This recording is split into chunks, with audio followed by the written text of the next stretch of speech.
আসসালামু আলাইকুম। আমি মানুষকে খুশি করতে করতে নিজের অস্তিত্ব ভুলেই গিয়েছিলাম।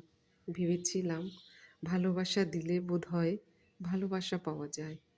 কিন্তু বাস্তবতা বড়ই কঠিন। এখানে নিঃস্বার্থ হওয়া মানে হলো অন্যের কাছে সস্তা হয়ে যাওয়া। এখন আর কারোর ওপর কোনো অভিমান নেই।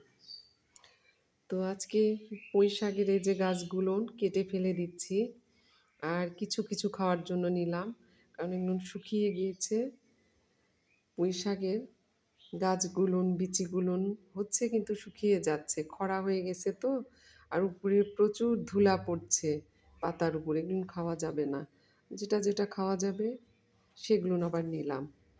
আর এই যে সব কয়টা ৩টা গাছ, ৩টাই কেটে ফেলে দিচ্ছি। এবং বাড়ির মধ্যে জঙ্গল হয়ে গেছে। এখন গরমের দিন তো, সাপ পোকামাকড় বের হতে পারে, কোথায় কি থাকবে, এই জন্য সব কেটে সাফ করছি।